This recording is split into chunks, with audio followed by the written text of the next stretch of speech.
परमात्मा पाप कर्म दंड को भी काट सकता है। अभी तक जिस भी संत व महापुरुष से मिले, उन्होंने यही बताया कि पाप कर्म फल भोगने से ही समाप्त होगा। वो प्रभु कौन है जो पाप कर्म को काट देता है, वो काल के बंधन से छुड़वा देता है? उसका क्या नाम है, पूजा की विधि क्या है?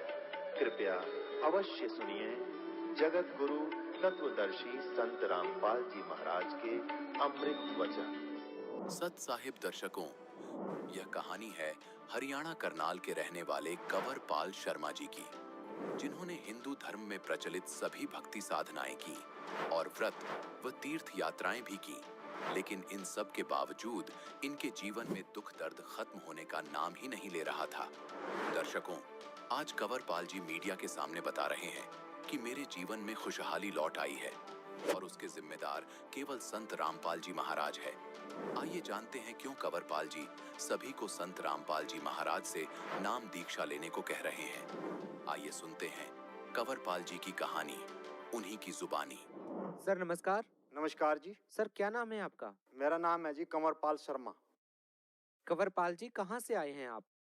मैं जिला करनाल, गांव स्टोंडी, हरियाणा से हूँ जी। संत रामपाल जी महाराज से नाम दीक्षा लेने से पहले आप क्या भक्ति साधनाएं करते थे? मैं बजरंगबली का भगत था जी और जन्माष्टमी के व्रत रखता था। कम से कम 20 साल मैंने व्रत रखे जन्माष्टमी के और बजरंगबली जी के मंगलवार के जी। और उसके बाद फिर मैं मतलब कि और भी नवरात्रे के भी व्रत रखता था, 4 धाम की यात्रा पे भी जाता था और मंदिर गुरुद्वारे सब जगह जाता था। अपने खेड़े पितरों को भी पूरी तरीके से मनाता था। तो मतलब काफ़ी मैंने एक 50 रुपए का रजिस्टर लिया, उसमें सीताराम सीताराम लिखता रहता था जी। मैं बहुत ज़्यादा भक्ति करता था जी। सर हिंदू धर्म में प्रचलित वो सभी साधनाएं आप कर रहे थे जो हिंदू धर्म में बताई जाती हैं, यहाँ तक कि आप गुरुद्वारों में भी गए हैं। तो सर हम आपसे ये जानना चाहेंगे कि भक्ति साधनाएं आप पहले कर ही रहे थे, तो फिर संत रामपाल जी महाराज जी से नाम दीक्षा आपने क्यों ली? मैं इतनी साधना कर रहा था, फिर भी शारीरिक रूप से, आर्थिक रूप से और मानसिक रूप से दुविधा में रहता था कि मुझे शायद परमात्मा की प्राप्ति नहीं हुई है। और उस परमात्मा की तलाश करने के लिए, जैसे परमात्मा की एक वाणी आती है सतगुरु रामपाल जी महाराज की, जब तक मिले ना गुरु साचा करो 10 पाँचा। तो इसलिए मैंने काफ़ी गुरु भी बनाए, लेकिन मेरी जो सतगुरु की तलाश थी वो संत रामपाल जी की शरण में आके पूरी हुई जी। सर जैसा कि आपने बताया कि आपको पूर्ण परमात्मा की तलाश थी और पूर्ण संत आप खोज रहे थे, हम आपसे यह भी जानना चाहेंगे कि संत रामपाल जी महाराज से नाम दीक्षा लेने से पहले आपको क्या-क्या समस्याएं थी? मुझे स्टोन की प्रॉब्लम थी जी। जब मैं +2 में पढ़ता था, 18-19 साल मेरी एज रही थी, तो मुझे स्टोन की प्रॉब्लम हो गई थी। और इसका दर्द इतना होता था कि मुझसे बर्दाश्त नहीं होता था, मेरी जान निकलने को हो जाती थी। धरती पे बैठ के 2-2 4-4 घंटे में लोचता था, इधर-उधर भागता था, अस्पतालों के चक्कर काटता था। अल्ट्रासाउंड कराने के बाद मुझे पता लगा कि मुझे स्टोन है। फिर मैंने मेडिकल और आयुर्वेदिक दवाइयाँ यूज़ करनी शुरू की, जिसके बाद मेरे को 7-8 साल बाद वो पथरी मेरी निकली और मुझे राहत मिली। लेकिन 1 साल बाद फिर पथरी बन गई। ऐसे ही मुझे कम से कम 10 बार पथरी बनी और 10 बार निकली। तो मैं 10-20 साल कम से कम इसी रोग से जूझता रहा। फिर मैंने अक्टूबर 2013 में संत रामपाल जी की शरण ग्रहण करी, तब मुझे इस पथरी से छुटकारा मिला। और फिर मैंने 2-3 मर्यादा में रह के सेवा सिमरन किया, तो मुझे 2-3 साल हो गए थे इस प्रकार से चलते हुए। फिर मुझे पेशाब का बंधा पड़ गया, क्योंकि मैं सेवा सिमरन तरफ ध्यान छोड़ दिया था और बिजनेस काम धंधे में ज़्यादा फोकस करने लगा था। तो मैं 2-3 दिन के लिए मुझे पेशाब का बंधा पड़ गया। नामदान लेने के बाद फिर मैंने भक्ति शुरू की, तो मेरी वो पेशाब की प्रॉब्लम भी ख़त्म हुई और मैं शारीरिक रूप से बिल्कुल एकदम रेडी हो गया। और जबकि मेरी उम्र जब 40 साल थी, तो मैं अपने आप को 50-55 साल का मानता था। लेकिन जब अब मेरी उम्र 50 साल की है, तो मैं अपने आप को 40 साल का मानता हूँ जी। तो सतगुरु रामपाल जी ने शारीरिक, मानसिक, आर्थिक इतने लाभ दिए कि गिनती नहीं कर पाऊंगा जी मैं। सर संत रामपाल जी महाराज से नाम दीक्षा लेने के बाद आपको और क्या लाभ मिले? हाँ जी, मेरे कान में बचपन से ही प्रॉब्लम थी, काफ़ी दर्द रहता था और जिसकी वजह से वो बहता रहता था। तो मैं डॉक्टरों के पास जाता था तो वो कहते थे जी आपका ऑपरेशन करना पड़ेगा और मेरे पड़ोस में एक महिला है, उनको भी यही प्रॉब्लम थी। तो उनको ऑपरेशन कराना पड़ा लेकिन मेरे को परमात्मा ने सिर्फ़ दवाई खिलाने से ही उसको ठीक कर दिया जी। कौन से संत? सतगुरु रामपाल जी महाराज ने। क्या संत रामपाल जी महाराज से नाम दीक्षा लेने के बाद आपको और कोई लाभ भी मिला?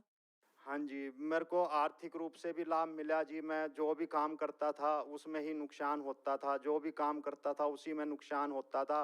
फिर मैंने सतगुरु रामपाल जी की शरण ग्रहण करने के बाद, फिर मैंने काम करना ही बंद कर दिया और सेवा और अपनी जो कृषि है, जो खेती है, उसको स्टार्ट कर दिया। आज और पिताजी की पेंशन आती है और मतलब कि कृषि कर रहे हैं, तो उससे बढ़िया गुज़ारा हो रहा है जी, किसी प्रकार की कोई दिक्कत नहीं, कोई परेशानी नहीं। जबकि इससे पहले मैं कमाता काफ़ी था, मैं मैकेनिक था, कलर टीवी, एलसीडी, एलईडी वगैरह की रिपेयरिंग करता था, एसी की, वॉशिंग मशीन की, सब की रिपेयरिंग करता था। मेरी तीनों जेबें नोटों से भरी रहती थी, लेकिन घर में कोई बीमारी आ गई, ये झगड़ा हो गया, वो झगड़ा हो गया, नशा पत्ता करना, उल्टे-सीधे काम करने मतलब पैसा फिर भी लोगों से माँगता ही रहता था, लेकिन गुज़ारा नहीं होता था जी। लेकिन सतगुरु रामपाल जी की शरण में आने के बाद अब ना तो किसी से मांगना पड़ता, भले किसी को अगर ज़रूरत है तो दे देते हैं जी, पर मांगते नहीं किसी से। मेरी माता जी तो एक तरीके से जो पारंपरिक आस्था होती है पितरों की, खेड़े की, बूढ़ी माता की, कुल देवी की, इन सब में व्यस्त थी वो। और इसके रहते रहते वो उनकी भी काफ़ी डाउन स्थिति हो गई थी और कम से कम उनका 3-4 महीने से खाना पीना बिल्कुल रुक गया था। तो फिर मैंने उनको परमात्मा का नाम दान दिलाया, तो एकदम वो ऊपर नीचे भी नहीं चढ़ पा रही थी 5-10 सालों से, और वो ऊपर नीचे भी चढ़ने लगी और जो उसकी पारंपरिक भक्ति कर रही थी वो उसने त्याग दी और संत रामपाल जी की अब प्रथम मंत्र का वो जाप कर रही है, तो उसको शारीरिक रूप से भी काफ़ी लाभ मिला जी। क्या आप कोई नशा भी करते थे? हाँ जी, नशा मैं अपने घर परिवार से छुप के करता था जी, उनके सामने तो कभी करता नहीं था। तो इसलिए शायद छुप के इसीलिए करता था कि क्योंकि मुझे ये एक दिन ये छोड़ना था परमात्मा का ज्ञान समझ के, इसलिए परमात्मा ने मुझे पर्दे में रख दिया ताकि मेरे घर वालों को भी नहीं पता लगा और मेरा ये नशा पत्ता भी छूट गया पूरी तरीके से, परमात्मा सतगुरु रामपाल जी महाराज की शरण ग्रहण करने के बाद। सर हम आपसे ये जानना चाहेंगे कि संत रामपाल जी महाराज जी से नाम दीक्षा लेने के बाद आपको बहुत सारे लाभ मिले, जबकि संत रामपाल जी महाराज से नाम दीक्षा लेने से पहले भी आप भक्ति साधना कर रहे थे लेकिन आपको लाभ नहीं मिल रहे थे। तो सर आप क्या कारण मानते हैं कि संत रामपाल जी महाराज जी से नाम दीक्षा लेने के बाद आपको लाभ मिले, पहले आपको लाभ नहीं मिल रहे थे? इसका क्या कारण मानते हैं? जो हम मतलब कि इससे पहले साधनाएँ कर रहे थे, वो गीता के अनुसार नहीं थी, शास्त्रों के अनुसार नहीं थी, शास्त्रों के विरुद्ध थी, इसलिए हमें कोई लाभ नहीं हो रहा था। अब जो हम भक्ति कर रहे हैं सतगुरु रामपाल जी की शरण में रह के मर्यादा में, उससे हमें लाभ भी हो रहा है, मानसिक भी, शारीरिक भी और आर्थिक भी। तो इसलिए ये शास्त्र अनुकूल भक्ति है। सर हिंदुस्तान में बहुत सारे धर्मगुरु हैं। क्या आप मानते हैं कि संत रामपाल जी महाराज के अलावा आप किसी अन्य धर्मगुरु से नाम दीक्षा लेते तो भी आपको लाभ मिल जाते? नहीं, उनसे नाम नहीं मिल सकता क्योंकि वो शास्त्रों अनुकूल भक्ति नहीं करवा रहे, वो अपनी मनमानी ऊपर नीचे वाले जो उनके पहले ऋषि मुनि महात्मा हुए हैं, पंडित हुए हैं, उनके हिसाब से वो मतलब कि ज्ञान दे रहे हैं। जबकि सतगुरु रामपाल जी महाराज शास्त्रों अनुकूल भक्ति करवा रहे हैं मर्यादा में रह के, इसीलिए हमें इससे लाभ हो रहा है, जबकि पहले उनसे नहीं हो सकता। सर आप भगत समाज को क्या संदेश देना चाहेंगे? इस वर्ल्ड में, इस जगत में, इस पृथ्वी पे केवल सतगुरु रामपाल जी महाराज ही एक ऐसे संत हैं जिनकी शरण ग्रहण करने से हमारे सब दुख दूर हो जाते हैं और हम और जगत के लोगों का भी दुख दूर करवाने लायक बन जाते हैं। इसलिए सतगुरु रामपाल जी महाराज की शरण में आओ और अपना कल्याण करवाओ। जी बहुत बहुत धन्यवाद। सत साहिब। दर्शकों, अभी आपने सुने संत रामपाल जी महाराज से दीक्षा प्राप्त करके सुखी हुए भक्त के अनुभव। अब देखिए जगत गुरु तत्वदर्शी संत रामपाल जी महाराज के मंगल प्रवचन। अब माला ना डाला पूजा खंडित और मुकुट उतारा नहीं जाता। उस दिन एक नियम है ना, मुकुट रख दिया भगवान पे, फिर उस दिन नहीं उतरेगा, अगले दिन ही उतारा जाएगा जब उसकी फिर पुनः नवा धोवाई करेंगे। मुकुट उतारा पूजा खंडित, और जब माला ना डाली तो अधूरी। तो अपने आप को कोस रहा था मन मन में, आकाश मेरे से कौन सी भूल पड़ी भगवान, आज जीवन में पहली बार गलती हुई, भूल लगी मुझ नीच के, बहुत मुझसे कोई भारी भूल बनी है, मुझसे कोई अपराध बना है जिससे मुझे आज इतनी भूल लगी। बाहर खड़े वो 5 वर्ष के बालक, वह कहते स्वामी जी चिंता ना करो, इस माला की गांठ खोल लो, गुंडी खोलो और फिर गले में डाल के फिर गांठ लगा दो, मुकुट उतारना नहीं पड़ेगा। ओए होए, अब रामानंद जी ना कोई सामने मूर्ति,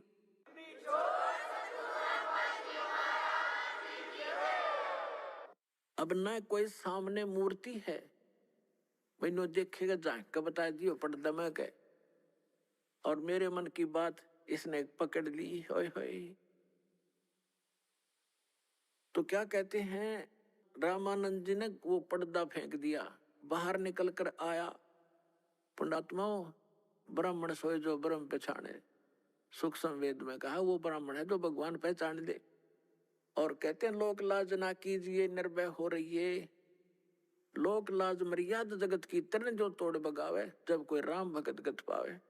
एक तरफ तो उसकी मान बढ़ाई और इज्जत शिखर में थी कि ब्राह्मण कुल में जन्म है और 1400 ऋषि उसके प्रचारक हैं, और सामने हजारों की संख्या में उसके प्रशंसक बैठे। और दूसरी तरफ जुल्हे का बालक खड़ा है भगवान रूप में। अब इस यहाँ थी उस भगत की पहचान, लेकिन वो 1 नंबर का भगत थे, सच्चा ब्राह्मण था। उसने संसार को ठोकर मार दी और उस 5 साल के जुल्हे के बालक को सीने से लगा लिया भगवान समझकर। जब उन्होंने परमात्मा को सीने से लगाया तो उनका शरीर ऐसा था जैसे रुई होती है, तेज पुंज का शरीर, ऐसनाविरम शुक्रम कायम। यजुर्वेद अध्याय नंबर 40 के मंत्र नंबर 8 में परमात्मा कबीर जी की यह महिमा स्पष्ट लिखी है कि उसका शरीर है कबीर जी का, लेकिन वो उसमें नाड़ी तंत्र हार्ड चाम वाला नहीं है, तेज पुंज का नूरी शरीर है। अब वो सामने देख रहे थे, कहते हैं बोलत रामानंद जी हम घर बड़ा सुकाले, गरीबदास पूजा करें मुकुट ही जदमाले। परमात्मा कहने लगे सेवा करो संभाले करे, सुन स्वामी सुर ज्ञाने, गरीबदास सिर मुकुट में माला अटकी आ जाने। स्वामी घुंडी खोल कर फिर माला गल डारे, गरीबदास इस भजन को समझ सके कर तारे। रामानंद जी मान गया कि मेरे इस क्रिया को भगवान बिना कोई जान नहीं सकता, ये सामने सचमुच परमात्मा खड़ा है। डोडी पर्दा दूर कर लीना कंठ लगाए, गरीबदास गुजरी बहुत जब बदने बदन में लाया। कि उस समय सामने भगवान खड़े, एक तरफ सारा समाज जिसमें महिमा का उसका झंडा बंधा हुआ था, तो कहते हैं उसका गिल्ला मन मोथल पुतल तब तेरी हुई, लेकिन सीने से लगा लिया। क्या कहते हैं, मन की पूजा तुम लखी मुकुटमाल परवेश, गरीबदास गत को लखे तेरा कौन वरण कौन भेखे। ओए होए, रामानंद 104 साल के ब्राह्मण आंखों में आंसू घेर कर कह डालते हुए कह रहे हैं कि मेरे मन की पूजा तुम लखी, तुमने जान ली। मेरे मुकुट में माला फंस गई, तो डालना चाहा था मुकुट में, कहा उलझ गई थी, तब मालिक ने कहा था इसको खोल के गुंडी फिर गल में डाले। मन की पूजा तुम लखी है मुकुटमाल प्रवेश। रामानंद जी कह रहे हैं, गरीबदास जी बता रहे हैं कि गरीबदास गति कौन लखे, तुझे कैसे पहचाने हम जीव, किस तो वर्ण में यानी दानक जुल्हे सुदर वर्ण में खड़े हो, और के आपकी वेशभूषा, हम जीव कैसे पहचान सकते परमात्मा।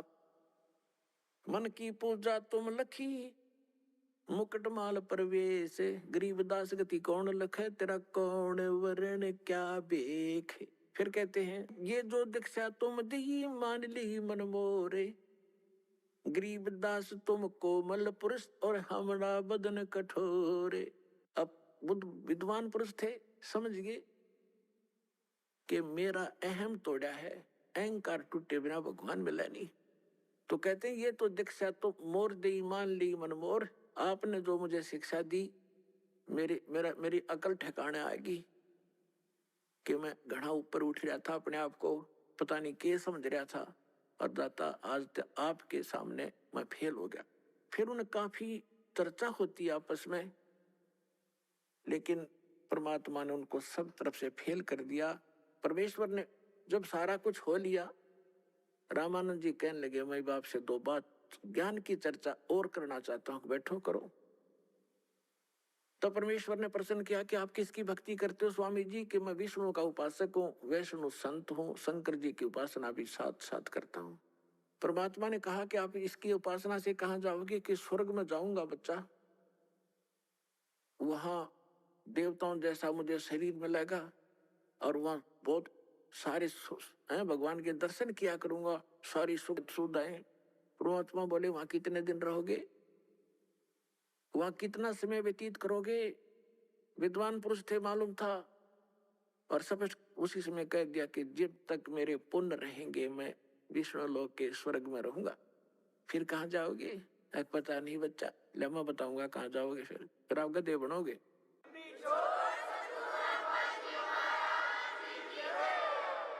और गीता अध्याय नंबर 15 के श्लोक नंबर 4 में कहा कि तत्वदर्शी संत की प्राप्ति के पश्चात परमेश्वर के उस परम पद की खोज करनी चाहिए, जहां जाने के बाद साधक फिर लौट कर नहीं आते।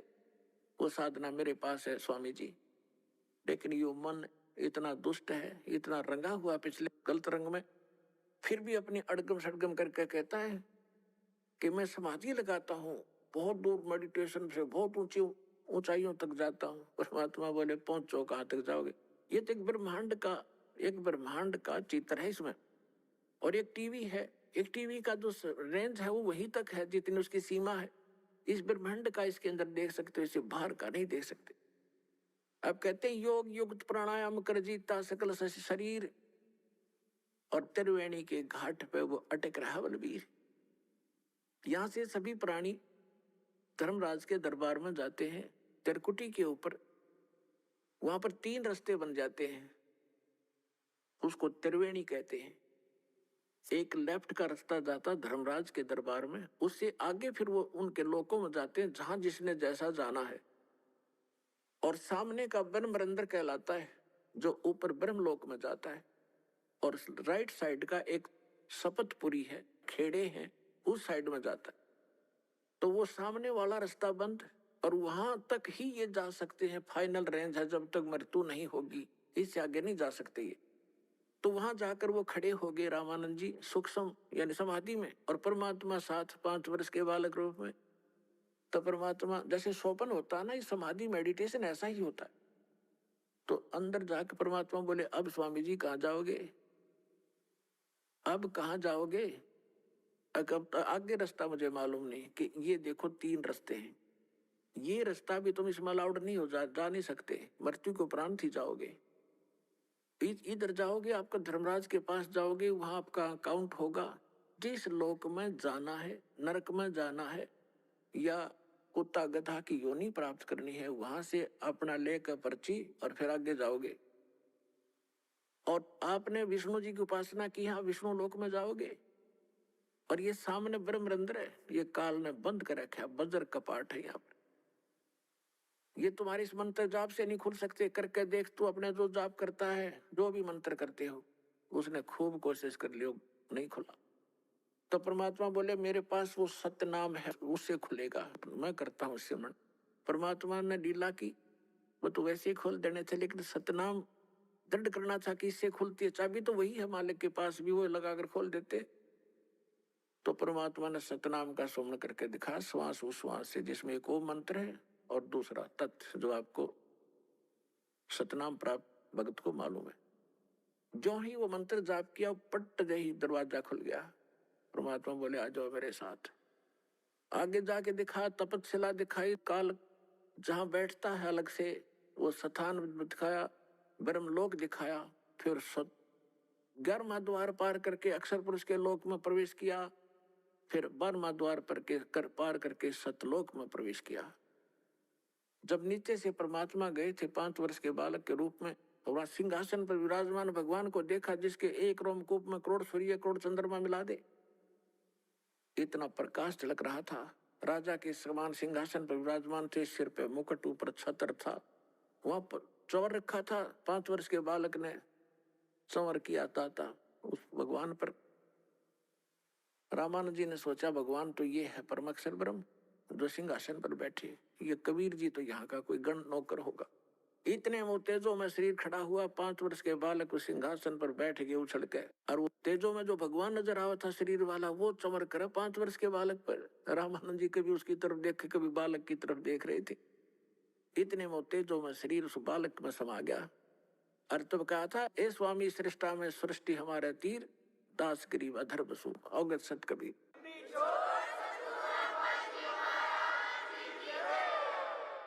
अब उसी समय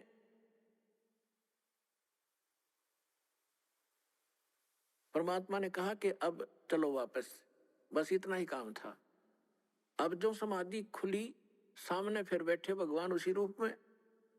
तब क्या बताते हैं गरीबदास साहिब जी ने बताया कि तहां वहां चित चिकृत भया, देख फजल दरबार, गरीबदास सिजदा किया हम पाए दीदार। तुम स्वामी मैं बाल बुद्धि, भरम कर्म कियो नाश, गरीबदास निज ब्रह्म तुम रहो गया दृढ़ विश्वास। सुन बे सुन से तुम परे, उर से हमरे तीर, दास गरीब सरबंग में तू अवगत पुरुष कबीर। कोट कोट सजदा किए और कोट कोट प्रणाम, गरीबदास अनहद अदर हम पर शो तुम धाम। बोलत रामानंद जी सुनो कबीर करतार, गरीबदास सब रूप के तुम ही सर्जनहार। तुम साहेब तुम संत हो, तुम सतगुर तुम हंस, गरीबदास तेरे रूप बिना और न दूजा अंश। मैं भक्ता मुक्ता भया और कर्म भरम कियो नासे, गरीबदास अवगत मिले या मिटगी मन की बासे। दोहू ठोर है एक तू, भया एक से दो, गरीबदास हम कारण तुम आए हो मगजो। होय होय। 104 वर्ष का वृद्ध 5 वर्ष की उम्र के धान के लड़के के चरणों में गिर गया बालक की तरह कि तुम स्वामी मैं बाल बुद्धि, आप मेरे मालिक, और मेरा ज्ञान तो आज वेद व्याधि से मैंने पता था, आपके सामने ज्ञान हुआ। तुम स्वामी मैं बाल बुद्धि, मेरी तो बालक जैसा ज्ञान था आपके ज्ञान के सामने, और मेरा कर्म भरम भयो नाश। और गरीबदास जी कह रहे हैं कि रामानंद जी ये बोले, गरीबदास निज ब्रह्म तुम, वास्तव में सही भगवान आप हो, मुझे हो गया दृढ़ विश्वास। तो who is God? Kabir is God. बोलो सतगुरुदेव।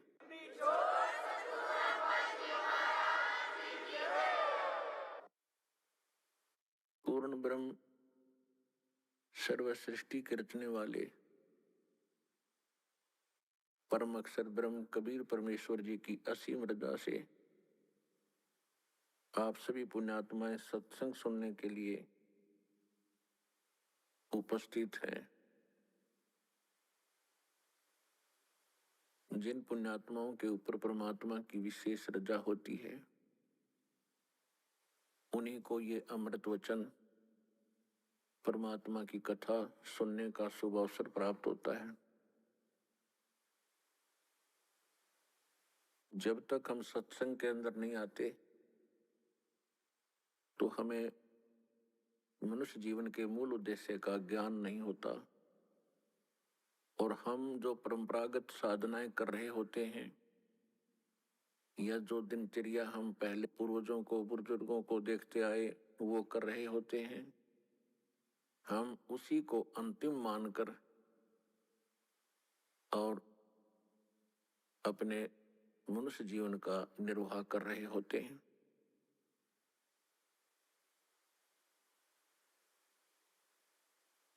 परमात्मा बताते हैं सत्संग के अंदर परमेश्वर का दिया हुआ ज्ञान ही बताया जाता है, क्योंकि सत्य का अर्थ होता सत्य, सच्चा।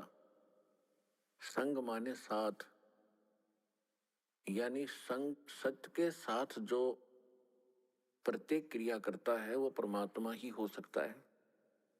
तो परमात्मा ही सत्य ज्ञान देता है जिसको सत्संग कहते हैं। और परमात्मा ने प्रत्येक युग में आके सत्संग किए, ये ज्ञान दिया। लेकिन यहाँ का जो मालिक है, 21 ब्रह्मांड का जो प्रभु है, ब्रह्म जिसको काल कहते हैं, ये बहुत ही कपट युक्त है। ये प्रत्येक काम धोखे से करता और कराता है। ये कभी किसी के प्रत्यक्ष नहीं होता। इसने प्रतिज्ञा कर रखी है। ऐसी प्रतिज्ञा को नेक आत्मा नहीं कर सकता जो इसने कर रखी है। श्रीमद् भगवत गीता अध्याय नंबर 7 के श्लोक 24 और 25 में श्री कृष्ण में प्रवेश करके यही 21 ब्रह्मांड का स्वामी काल भगवान कह रहा है कि अर्जुन, मैं अव्यक्त हूं, यानी गुप्त रहता हूं, और मुझ अव्यक्त को ये व्यक्ति आपनम मनन्ते, मुझे ये सामने खड़े सेना वाले मुझे ये सोच रहे होंगे मैं कृष्ण हूं, व्यक्ति रूप में जो प्रकट हूं। नहीं, मेरी ये एक घटिया अनुतम अटल प्रतिज्ञा है कि मैं कभी किसी के समक्ष नहीं आता, अपनी योग माया से छुपा रहता हूं। तो ये प्रत्येक काम ऐसे ही कपट युक्त करता है। महाभारत का युद्ध करवा दिया, 18 करोड़ सैनिकों का नाश करवा दिया, श्री कृष्ण के सिर पर भांडा फोड़ दिया कि श्री कृष्ण ने युद्ध करवा दिया ज्ञान देकर। श्री कृष्ण जी तो युद्ध के कति विपरीत थे, पहले भी मना कर रहे थे कि युद्ध ना करो, बुरा हाल होगा तुम्हारा। जब नहीं माने तो इन्होंने यहां तक निर्णय ले लिया था कि मैं युद्ध नहीं करूंगा, हथियार भी नहीं उठाऊंगा, एक पक्ष में मैं होऊंगा, एक पक्ष में मेरी सेना होगी। तो फिर ऐसा नेक व्यक्ति जब अर्जुन मना कर रहा हो और वो कहना लड़ ले, तेरे दोनों हाथों में लड्डू है, श्री कृष्ण नहीं था वो। उसी समय काल प्रवेश कर गया और ये ऐसे जुल्म करता कराता है। अब इसका भांडा फोड़ा कबीर भगवान ने आकर के। परमात्मा ने वैसे चारों युगों में ही इसकी जानकारी दी थी, लेकिन उस समय हम समझन योग्य नहीं थे। तो अब परमेश्वर ने सबसे पहले आपको शिक्षित किया। इस शिक्षा का हमें आनी भी बहुत हुई है। हम बेशक से बनकर बड़े बड़े इंजीनियर बन गए, बड़े बड़े डॉक्टर बन गए और बहुत सी अन्य पोस्ट हमने प्राप्त कर ली, पर मनुष्य जीवन का नाश कर दिया, अनमोल जन्म बर्बाद कर दिया। अहंकार भर गया जन जन के अंदर। और पहले क्या देखा करते, गांव में कितने भी नम्र व्यक्ति होते थे, वर्षा समय पर होती थी, ना होती तो भगवान के गुणगान किया करते थे। हे परमात्मा 2 बूंद डाल दे, तेरे बच्चे भूखे बैठे हैं। अब परमात्मा ने सब सुविधा इसलिए दी कि तुम भक्ति कर सकते हो, पर इस सुविधा का हमने दुरुपयोग ज्यादा कर लिया। नाचना, गाना, कोठी बनाना, ब्याह शादी में बकवाद करना, तो ये हम अनमोल जीवन अपना नष्ट कर गए। तो ये काल क्या चाहता है कि इनको सत्य ज्ञान ना हो। ये ऐसे ही मनुष्य जीवन को बकवादों में बर्बाद करके चले जाओ, फिर कुत्ते के देखी योनि में डाल के ये निश्चिंत हो जाता है कि अब लाखों वर्ष ये उठ नहीं सकता, उभर नहीं सकता, धक्के खाता रहेगा। और परमात्मा ये चाहता है कि मनुष्य जीवन जब इसको प्राप्त होता है, ये तभी मुझे पहचान सकता है। चारों युगों में परमात्मा ने स्वयं आकर के सत्संग किए, वो यथार्थ जानकारी दी। सतयुग त्रेता द्वापर में हमने भगवान की एक नहीं सुनी, क्योंकि हमारे पूर्व जन्म के जो संस्कार थे वो अच्छे थे। और इन 3 युगों में अच्छे संस्कारी प्राणियों का ही मनुष्य जीवन होता है, और उनको सुख तो होता है उनके अपने पूर्व जन्म के पुण्य कर्मों से। और वो साधना कुछ भी कर रहे होते हैं तो उनको जो लाभ होता है वो ये सोच बैठते हैं कि हम जो पूजा किसी इष्ट देव की कर रहे हैं और किसी मंत्र से कर रहे हैं, किसी आरती से कर रहे हैं, इनसे हमें लाभ हो रहा है। तो ये धोखा हमें 3 युगों में मार जाता है, भगवान से दूर रखता है। काल ने कहा था कि चौथे युग में आप कितने जीव ले जाना, 3 युगों में जीव ना ले जाना। तो परमात्मा को भी मालूम था कि 3 युगों में ये नहीं मानेंगे और चौथे युग में इनकी ऐसी दुर्गति होगी। ये भक्ति भी कर रहे होंगे, उन्हीं भगवानों की भक्ति भी कर रहे होंगे, लेकिन पूर्व जन्म के शुभ संस्कार ना होने के कारण उनके करते करते भी इनकी खूब दुर्गति होगी और फिर ये इधर उधर भटकेंगे। जो पूजाएं हम पहले कर रहे थे उनको करते करते पहले तो हम सुखी थे, क्योंकि तब तक हमारा पुण्य चल रहा था, और जब हमारे ऊपर पापों का कहर टूटा तो उससे में बुद्धि बनी आई कि जो साधना हम करते थे वो कहाँ गई अब हमारी। फिर कोई बताता वहां जाइए, कोई बताता वहां झाड़ा लगता है, कोई कहता वहां संत बैठा है, तो वहां भी हम भटके। तो वो होना ही नहीं था। तो परमात्मा को मालूम था कि जब ये कति कंडम हो जाएंगे, ये सब तरह से हताश हो लेंगे, तब ये मुझे पहचानेंगे, क्योंकि मेरे पास आएंगे या मेरे भेजे हुए दास के पास आएंगे तो इनको आती रात मिलेगी। परमात्मा का गुण है सुख देना। तो फिर ये पहचानेंगे कि हु इज गॉड, कौन है परमात्मा। तो सत्संग परमात्मा ही करते हैं, और सत्संग में आने से हमें पता चलता है कि हम जो दैनिक क्रियाएं किया करते थे, जो हम दैनिक काम करते थे और जिसको अंतिम मान रहे थे कि बस इतना ही काम है मनुष्य का, बच्चे हो गए, बच्चों को अच्छी शिक्षा या कोई और व्यवसाय ठीक करवा दिया, इनका विवाह कर दिया, अब इनका भगवान संतान दे, बस फिर अब बेसिक मर जावे, जीवन मनुष्य का सफल हुआ। नहीं, अब सत्संग से पता चलता है कि मनुष्य जीवन का इसके साथ साथ एक वेरी इंपॉर्टेंट वर्क था और उसको आपने छुआ तक नहीं। अगर कोशिश भी की है भक्ति वक्ति करने की तो आप शास्त्र विदिता मनमानी साधना करते रहे। तो यहां परमात्मा स्वयं आकर ज्ञान देते हैं कि जो जाकी शरणा बसे ताको ताकी लाज, जल सो ही मछली चढ़ जा, ये बह जाते गजराज।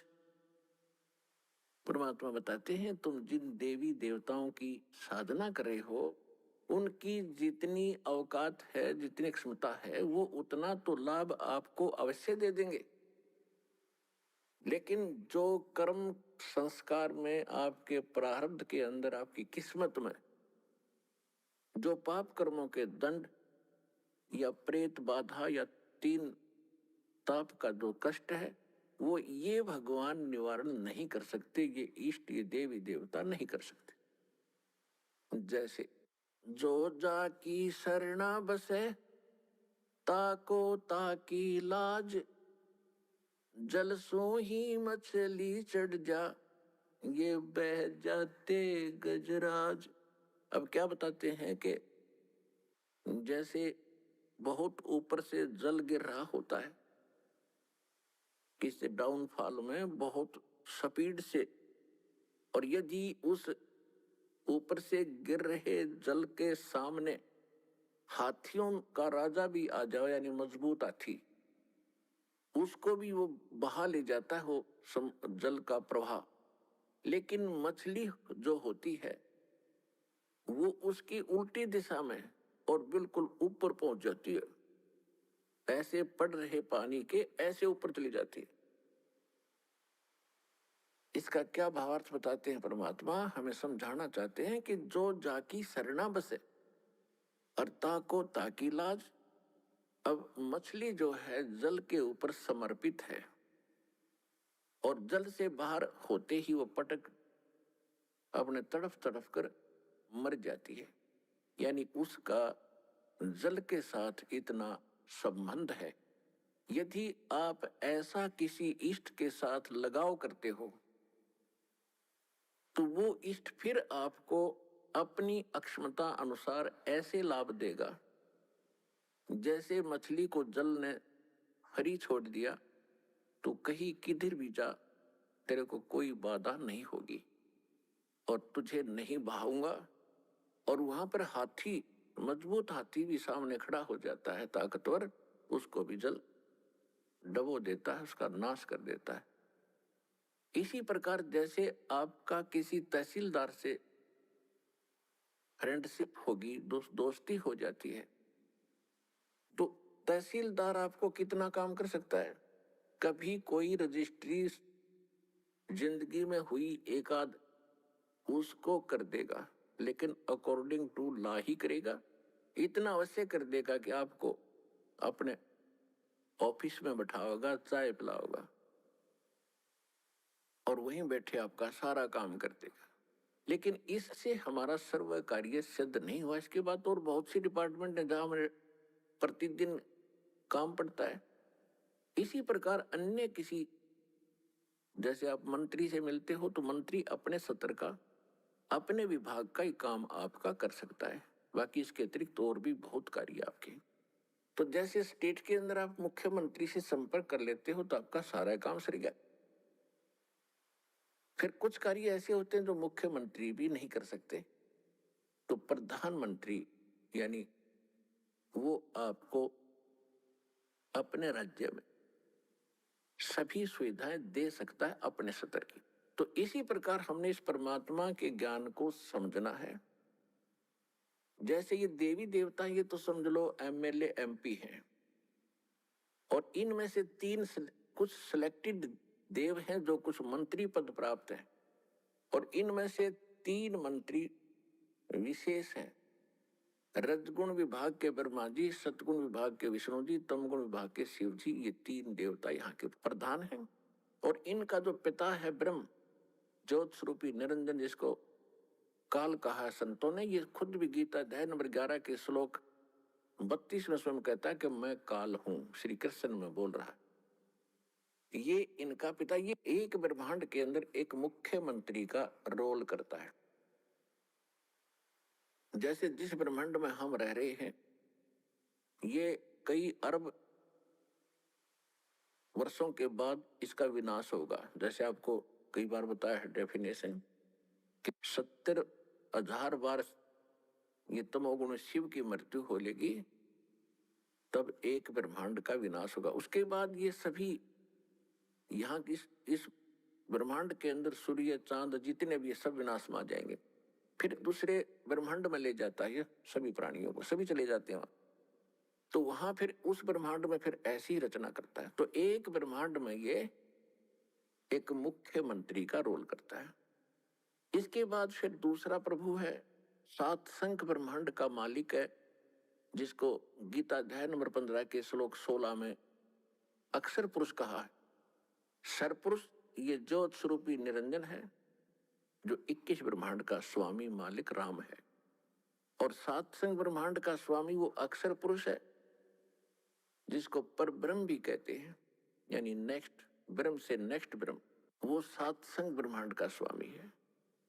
और ये ब्रह्म और इसके अंतर्गत जितने प्राणी, और ये पर ब्रह्म यानी अक्षर पुरुष 7 संख ब्रह्मांड का स्वामी, ये तथा इसके अंतर्गत जितने प्राणी, ये सभी नाशवान हैं। और जीवात्मा तो पशु पक्षी की भी नहीं मरती, वो अलग बात है। अभी आपने सुने संत रामपाल जी महाराज के मंगल प्रवचन। आइए अब सुनते हैं संत रामपाल जी महाराज से नाम दीक्षा लेकर सतभक्ति करके अद्भुत लाभ प्राप्त करने वाले अनुयायी के विचार। दर्शकों, मनुष्य जीवन भर सुख और शांति की तलाश में भटकता रहता है। कभी मंदिरों में माथा टेकता है, कभी देवी देवताओं की पूजा करता है, तो कभी गुरुद्वारों में जाकर मन्नतें मांगता है। लेकिन फिर भी जब उसे मन की शांति नहीं मिलती, तो वह निराश होकर नशे जैसी बुरी आदतों का शिकार हो जाता है। दर्शकों, कुछ ऐसी ही कहानी थी पुणे महाराष्ट्र के रहने वाले ललित भारद्वाज जी की।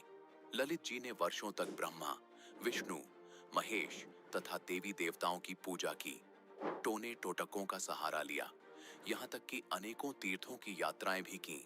लेकिन फिर भी इन्हें ना तो शारीरिक सुख मिला और ना ही मानसिक शांति। लेकिन दर्शकों, आज ललित जी का कहना है कि मेरा जीवन तब बदला जब मुझे संत रामपाल जी महाराज द्वारा लिखित पुस्तक ज्ञान गंगा मिली। दर्शकों, आखिर संत रामपाल जी महाराज ने ज्ञान गंगा पुस्तक में ऐसा क्या लिखा है कि जो भी इस पुस्तक को पढ़ता है वो नशे जैसी बुरी आदतों से छुटकारा पा लेता है और उसके सारे कष्ट दूर हो जाते हैं? आखिर क्यों ललित जी संत रामपाल जी महाराज को भगवान बता रहे हैं? आखिर इसके पीछे की सच्चाई क्या है? आइए सुनते हैं ललित जी की कहानी, उन्हीं की जुबानी। जी नमस्कार। नमस्कार सर जी। क्या नाम है जी आपका? जी, मेरा नाम ललित भारद्वाज है सर जी। ललित जी कहाँ से आए हैं आप? सर वैसे तो मैं प्रॉपर छत्तीसगढ़ का रहने वाला हूँ, लेकिन रोजी-रोटी के मामले में काम करने के लिए यहाँ पुणे में काफ़ी दिन से रहा हूँ जी। सर संत रामपाल जी महाराज जी की शरण में आने से पहले आप क्या भक्ति साधना करते थे? सर जी, मैं सद्गुरु संत रामपाल जी महाराज के शरण में आने से पहले हनुमान जी का उपासना करता था, व्रत करता था, शिव जी का भी व्रत करता था सर जी। उससे कुछ लाभ फ़ायदा के तो मेरे को मालूम नहीं चला सर जी कि क्या लाभ होते हैं, क्या फ़ायदा होते हैं। क्योंकि उस समय चल रहा था जैसा भी चल रहा था, हमारे पुण्य कर्मों के हिसाब से जो भी जैसा चल रहा था। तो क्या पहले आपने कोई गुरु भी बनाया था? नहीं सर जी, पहले तो गुरु नहीं बना रखा था मैंने कहीं सर। सर जब आप भक्ति साधना कर रहे थे तो आप संत रामपाल जी महाराज जी की शरण में क्यों आए? सर जी, संत रामपाल जी महाराज के शरण में मैं ऐसा आया कि एक मेरे दोस्त है, वो कॉन्ट्रैक्टर था, तो हम उसके पास काम करते थे सिविल लाइन में। तो सर जी उन्होंने मेरे को ज्ञान गंगा पुस्तक दिया पढ़ने को, और मेमोरी में मेरे संत रामपाल जी महाराज के सत्संग जाला। तो मैं पुस्तक पढ़ता ज्ञान गंगा पढ़ते रहा, भगत जी सत्संग सुनते रहा, तो मेरे को कुछ ऐसा लगा कि ये संत जो सत्संग में देखता था मेमोरी में मोबाइल पे, तो पूरे शास्त्र को खोल करके अपने आप को दिखाता था सर जी। बाकी के संत क्या करते हैं, ग्रंथ सामने रखते हैं, मुंह से बोलते हैं कि यहाँ पे लिख ले, हमको समझ में नहीं आते सर, जो बोलते वही समझते हैं। तो ये तो हमको अच्छा लगा। फिर उसके बाद सद्भक्ति, फिर लोगों के इंटरव्यू देखे, फिर कि परमात्मा संत रामपाल जी महाराज ऐसे ऐसे करते हैं कि आराम करते हैं, अभी इतना राहत दे रहे हैं अपने भक्तों को। तो मेरे को बहुत अच्छा लगा भगत जी। तो फिर मैंने प्रण किया कि संत रामपाल जी महाराज जी को गुरु बनाना चाहिए, है ना सर जी। फिर ऐसे मैंने संत रामपाल जी महाराज जी के शरण में आया भगत जी। सर आपने संत रामपाल जी महाराज जी का सानिध्य कब प्राप्त किया? सर मैंने दिसंबर 2015 में संत रामपाल जी महाराज जी का शरण में आया। सर जब आपने संत रामपाल जी महाराज जी से नामोपदेश लिया तो आपको क्या क्या लाभ मिले?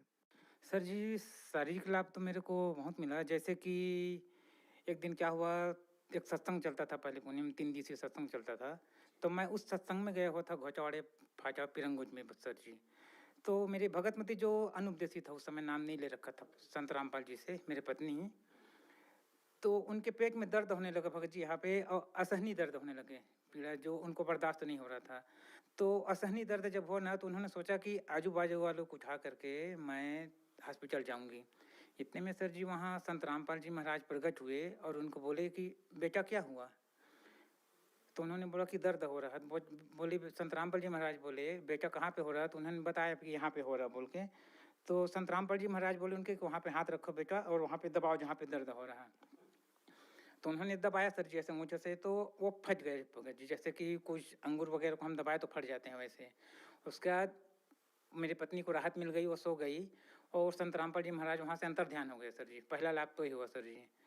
दूसरा लाभ सर जी, मैं एक दिन चारपाई पे सो रहा था पंखे के नीचे, गर्मी का दिन था। तो अचानक मेरा नींद खुला भगत जी। सर जी मेरे कैसे नींद खुला मेरे को मालूम नहीं, और रात के करीब 1 से 1:30 के बीच में था। अचानक मेरा नींद खुला, मैं चारपाई से उठ करके बेड पे जाके अपने बैठा सोने के लिए। जैसे ही मैं चारपाई से उठा सर जी, बेड पे पहुंचा नहीं कि पंखे टूट करके नीचे मेरे चारपाई पे गिर गए हैं। एक तो ये संत रामपाल जी ने मेरे को बचाया दुर्घटना से सर जी। उसके बाद सर जी एक दिन क्या हुआ कि मेरे भाई का एक्सीडेंट हो गया, छोटा वाला भाई का। गांव में रहते थे, मैं यहाँ पुणे में था। तो मेरे को पता चला, तो उस समय लॉकडाउन की वजह से ट्रेन वगैरह सुविधा नहीं थे जाने का, तो मैं मोटरसाइकिल से ही जा रहा था सर जी। रास्ते में मैं बाइक से गिर गया अपने, तो ये मेरा पैर भगत जी टूट गया था यहाँ से, खाली स्किन पकड़ा हुआ था, बाकी पूरा घुटने से टूट गया हुआ था सर जी। मैं गाड़ी पे बैठ भी नहीं पा रहा था, ये पैर ऐसे उठा भी नहीं पा रहा था। मेरे को जो मेरे साथ में था दोस्त, उन्होंने उठा करके बैठाया गाड़ी में। उसके बाद सर जी सुबह मैंने संत रामपाल जी महाराज के दिए हुए नित्य नियम लगाया किया। उसके बाद प्रथम मंत्र दिया हुआ था वो किया। उसके बाद सर जी मैं अरदास लगाया संत रामपाल जी महाराज से, सर जी परमात्मा आप ही हैं हमारे सहारा, हम किसके शरण में जाएंगे, हमारे साथ ऐसे ऐसे हो गए सर परमात्मा। इतने में सर जी मैं मंत्र करते रहा 2 घंटे बाद परमात्मा ने ऐसे चमत्कार किया संत रामपाल जी महाराज ने, कि मैं उसी टूटे हुए टांग को जुड़ गए भगत सर जी, मैं चलने लगा उससे। आपका पैर एकदम से ठीक हो गया? एकदम से ठीक तो नहीं हुआ, लेकिन मैं चलने लगा, इतना मेरे को तकलीफ कम हो गया, जो जुड़ गए, जो टूटा हुआ अलग हो गया था, स्किन खाली चमड़ी पकड़ा हुआ था सर जी घुटने का, और जुड़ गए, मैं चलने लगा, जिससे मैं उठा भी नहीं पा रहा था, वो चलने लगे। इतना चमत्कार किया संत रामपाल जी महाराज ने।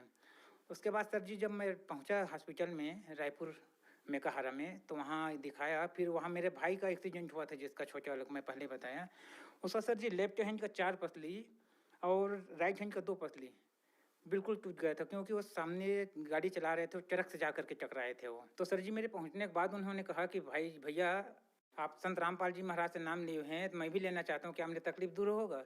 मैंने कहा भाई बिल्कुल होंगे। और मेरा भाई इतना नास्तिक था सर जी, मेरे को क्या बोलता था कि तुम कमंडल लेके चले जाओ जंगल में, तुम भक्ति करते हो, तुम खाते पीते नहीं, ऐसे मेरे को करता था, विरोध करता था मेरे पहले। फिर वो बोले कि मैं भी अगर संत रामपाल जी महाराज से दीक्षा लूँ तो क्या आराम हो जाऊंगा? मैंने बोला भाई बिल्कुल हो जाओगे, परमात्मा सबके रक्षा करते हैं संत रामपाल जी महाराज, तो आपके क्यों नहीं करेंगे? उसके लिए आप एक काम करो, संकल्प करो परमात्मा संत रामपाल जी महाराज से। तो उन्होंने संकल्प किया सर जी। फिर कुछ दिन बाद हॉस्पिटल से डिस्चार्ज होके जब घर गए तो उन्होंने 2 दिन बाद नाम लिया सर जी। डॉक्टर ने अलर्जी उनको 6 महीना बेड रेस्ट कर दिया था सर जी, कि 6 महीने तुम उठ नहीं सकते हो, कुछ भी कर नहीं सकते हो, बेड पर ही पड़े रहेंगे। उसके बाद सर जी जब संत रामपाल जी महाराज से उपदेश लिया तो 4 दिन बाद मेरा भाई उठ करके चलने लगे सर जी। डॉक्टर्स ने तो 6 महीने का रेस्ट बताया था। जी हाँ सर जी, डॉक्टर ने 6 महीने का रेस्ट बेड रेस्ट बताए थे, लेकिन परमात्मा ऐसे चमत्कार किए सर जी संत रामपाल जी महाराज ने कि 4 दिन में ही वो उठकर चलने लगे घर पर ही। उसके बाद 1 महीने के अंदर सर जी वो अपने फैक्ट्री में वापस, जहाँ रायपुर में काम करते थे जिंदल फैक्ट्री में, जहाँ लोहा को गलाया जाते हैं, वो काम 1 महीने में सर जी ऐसा चमत्कार हुआ को जाके काम करने लगे फैक्ट्री में। और जो डॉक्टर ने 6 महीने बताया था, फिर सर जी वो 6 महीने बताए थे हालांकि डॉक्टर ने, लेकिन परमात्मा के सामने साइंस का डॉक्टर कभी नहीं चलते, अंत में डॉक्टर भी भगवान के ऊपर भरोसा करते हैं सर जी। उसके बाद सर जी ऐसा हुआ, एक दिन मैं दिल्ली जा रहा था यहाँ से, तो मैं अपने पापा जी को बोला, मेरे पापा जी ऐसे थे तम्बाकू बहुत खाते थे सर जी, बहुत, वो हर 1 घंटे में तम्बाकू खाते थे। उनको वजह से हम लोग को झगड़ा भी होता था पापा जी को तम्बाकू खाने की वजह से, कि इसको छोड़ दो, क्यों नहीं छोड़ देते हैं। मेरी मम्मी भी झगड़ा करती थी, हम लोग भी झगड़ा करते, लेकिन वो छोड़ नहीं पाता था। फिर सर जी एक दिन दिल्ली जाना हुआ तो हमने कहा परमात्मा संत रामपाल जी महाराज से कि हमारे पापा इतना नशा कर तम्बाकू खाते हैं, तो मैंने भगत आ रहे थे उनके साथ में बुलाया सर जी मेरे पापा जी को। तो मेरे पापा जी इतना तम्बाकू लेके चले थे 1 हफ्ते के लिए सर जी, अपने पूरे खर्चे यानी कि खाने के लिए, सेवन करने के लिए सफ़र में। और जैसे ही सर जी उन्होंने गाड़ी पे बैठे भगत लोगों के साथ, वो तम्बाकू खाना ही भूल गए। उसके बाद हम इतने दिन दिल्ली में रहे सर जी, फिर उन्होंने तम्बाकू खाया ही नहीं, वापस घर जाने के बाद सब फेंक दिया भगत जी। परमात्मा ने इतना बड़ा चमत्कार किया, जो 35-40 साल से तम्बाकू खाते थे, इतना बहुत ज़्यादा खाते थे वो तम्बाकू खाना ही नशा छोड़ दिया भगत जी। संत रामपाल जी महाराज से उपदेश नहीं लेते थे, हम भी पहले राक्षस के जैसे थे, ड्रिंक करते थे, सिगरेट पीते थे और गुटखा तम्बाकू सभी नशा करते थे सर जी। तो परमात्मा के दया से संत रामपाल जी महाराज ने इतना कृपा किया कि आज हम इंसान के जैसे जी रहे हैं सर जी। सभी नशा हमारे छूट गए हैं अभी उनके कृपा से। पहले हम बहुत पैसे बर्बाद करते थे सर जी, दारू में, मांस में और गुटखा में, सिगरेट में बहुत पैसे बर्बाद करते थे, कमाते तो थे लेकिन बर्बाद भी बहुत करते थे। परमात्मा ने इन सब से आज़ादी दिला दिया सर जी, अभी हम इंसान की जैसी ज़िंदगी जी रहे हैं सर जी। सर जैसा कि आपने बताया कि आपके पिताजी 35 साल से नशा कर रहे थे, इतने लंबे समय से नशा करते रहना और एकदम से उसको छोड़ना, ये काफ़ी मुश्किल भरा होता है। अमूमन लोग छोड़ नहीं पाते। बहुत सारे मेडिकल ट्रीटमेंट के बाद भी इतने सालों का नशा नहीं छूट पाता।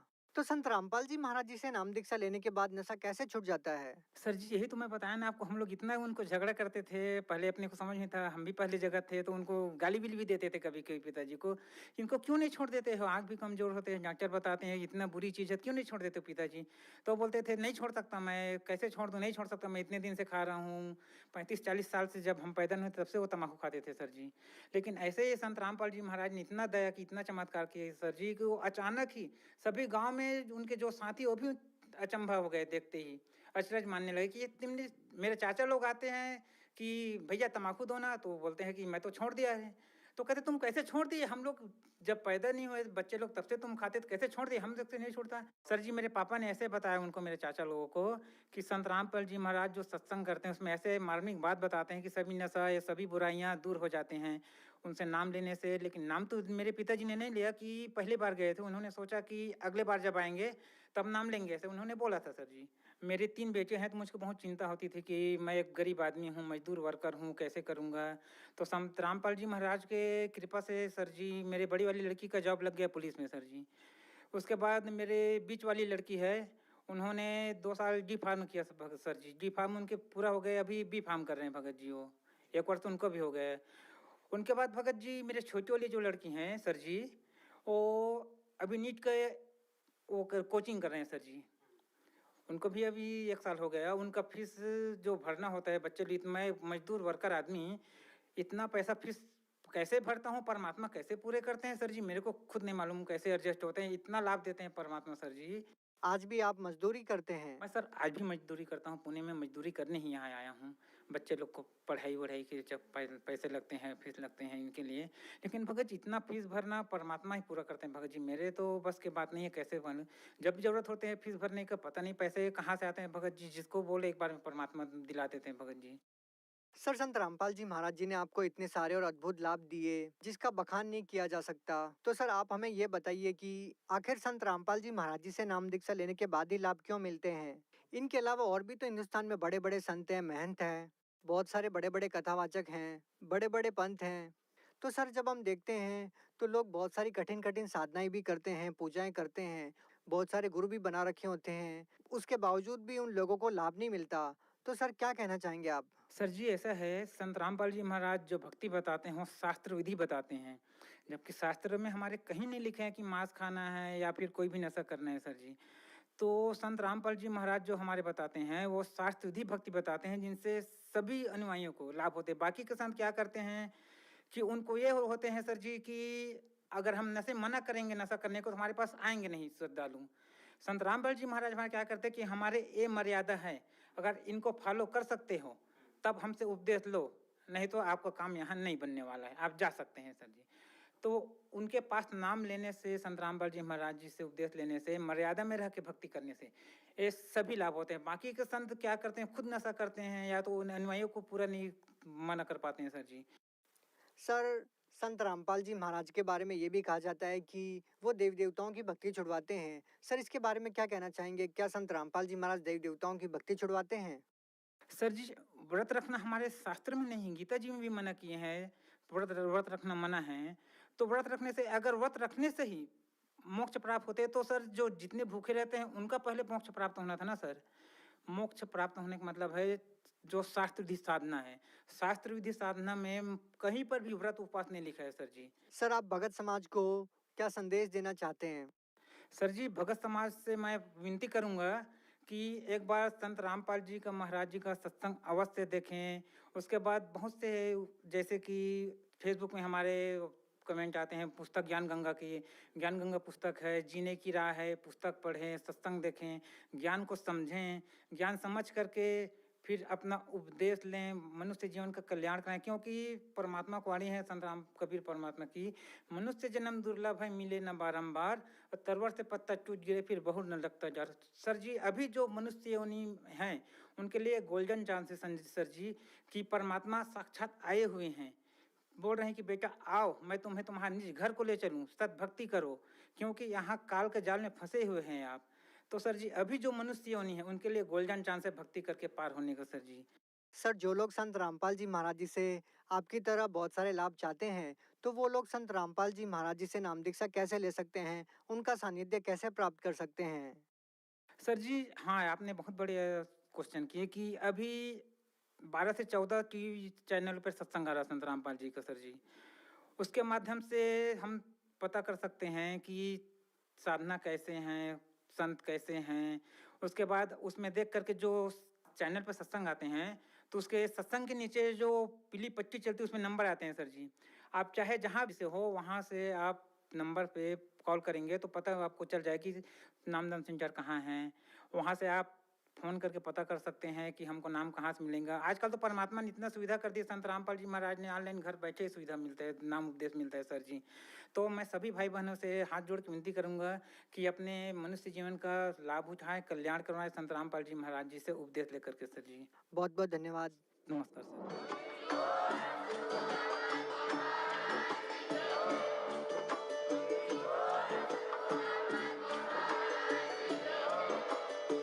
सुन रहे थे जगत गुरु तत्वदर्शी संत रामपाल जी महाराज जी के मंगल प्रवचन। अधिक जानकारी के लिए विजिट कीजिए हमारी वेबसाइट www.jagatgururampalji.org। संत रामपाल जी महाराज जी के शुभ आशीर्वाद से पूरे विश्व भर में 500 से भी ज्यादा नाम दीक्षा केंद्र हैं, जिन पर संत रामपाल जी महाराज जी द्वारा ऑनलाइन निशुल्क नाम दीक्षा दी जा रही है। अपने नजदीकी नाम दीक्षा केंद्र का पता करने के लिए संपर्क करें 8222880541।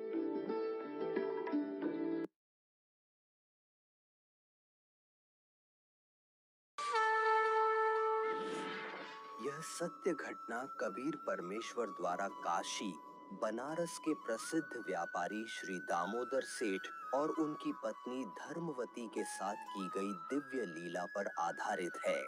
काशी नगरी में जन्मे दामोदर सेठ एक समृद्ध और प्रतिष्ठित व्यापारी थे।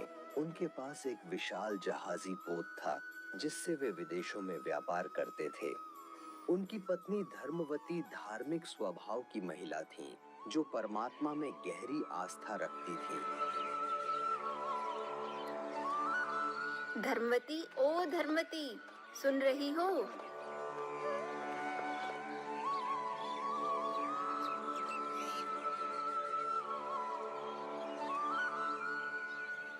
आओ बहन, कैसे याद किया? बहन, हमारे घर पर गुरुजी सत्संग करने आए हैं। तुम भी चलो, सत्संग सुनकर अपना कल्याण करा लो। सत्संग? सत्संग तो मुझे भी सुनना चाहिए। ठीक है बहन, चलो।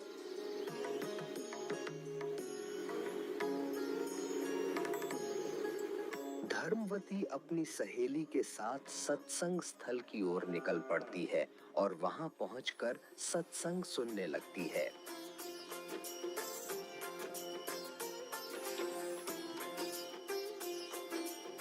सत्संग में कबीर परमात्मा बताते हैं कि माया आदि निरंजन भाई, अपने जाए अप खाई। ब्रह्मा विष्णु महेश्वर चेला, ओम सोहम का है खेला। सोन शिखर में धर्म अन्यायी, जिन शक्ति दायन में लपटाई। 1.25 लाख गिरा से नित उठ दूती, माया आदि तकत की कुत्ती। 1.25 लाख घड़िए नत भंडे, अंसा उत्पत्ति परले डंडे। ये तीनों चेला पटपारी, सर्जे पुरुषा सर्जी नारी। खोखापुर में जीव बुलाए, 100 नरक वैकुंठ बनाए। यो अरहट का कुआ लोई, या गणबंध्या है सब कोई। कीड़े कुंजर और अवतारा, हर हट डोरी बंधु कोई और। अरब अनिल इंद्र हुए भाई, हर हट डोरी बंधे सब आही। शेष महेश और गणेश ताही, हर हट डोर बंधे सब आही। शुक्रादिक ब्रह्मादिक देवा, हर हट डोर बंधे सब खेवा।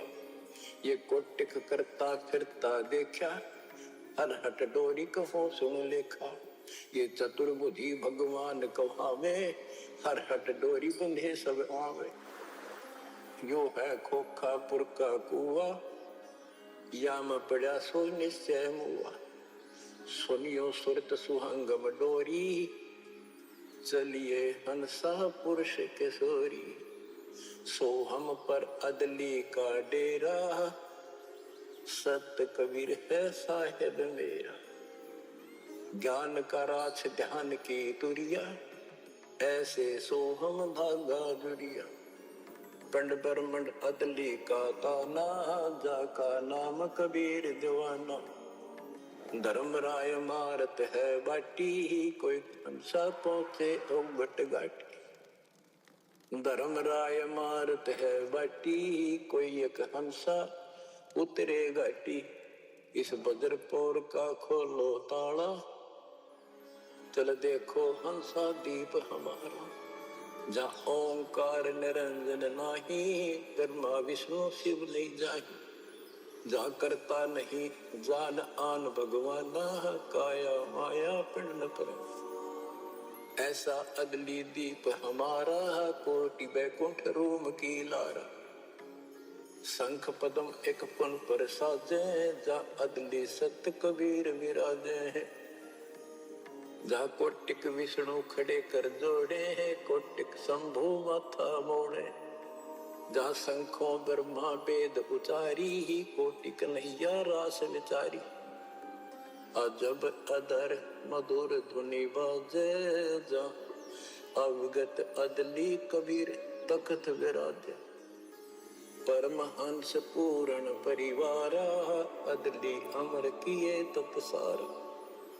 गगन मंडल में हमरी शैली, ही मकर तार की झिमी गई। परलय शंख सुभंगम सुवा, केते करता हो हुआ। हम हैं अमर अचल अनुरागी, शब्द बैल में तारी लागी। दास गरीब हुक्म का हेला, हम अवगत सत्य कबीर का चेला। धर्मवती को सत्संग बहुत अच्छा लगता है। सत्संग पूर्ण होने पर सभी जाने लगते हैं, लेकिन धर्मवती वहीं बैठे रहती हैं। तभी कबीर साहब जी ये देखकर पूछते हैं कि बेटी, क्या तुम नाम दीक्षा लोगी? महात्मा जी, मेरी आत्मा तो बार बार कह रही है कि मुझे दीक्षा ले लेनी चाहिए, पर मन में कुछ शंका है। बेटी, निसंकोच बताओ, क्या शंका है? गुरुजी कहते हैं कि जोड़े से नाम दीक्षा लेनी चाहिए। मेरे पति विदेश गए हैं, मैं उनके आने पर दीक्षा लूंगी, पर मुझे डर है कि अगर तब तक मेरी मृत्यु हो गई तो। बेटी, यह भ्रम है। जन्म और मृत्यु दोनों व्यक्तिगत हैं। आत्म कल्याण का रास्ता किसी की प्रतीक्षा नहीं करता। न कोई साथ जन्मा था, न मरेगा। अपना अपना कर्म है, पल का भरोसा नहीं है, कब क्या हो जाए। इस तरह कबीर परमेश्वर द्वारा धर्मवती को काफी समय समझाने के पश्चात वह थोड़ी देर सोचकर दृढ़ता से जवाब देती हैं।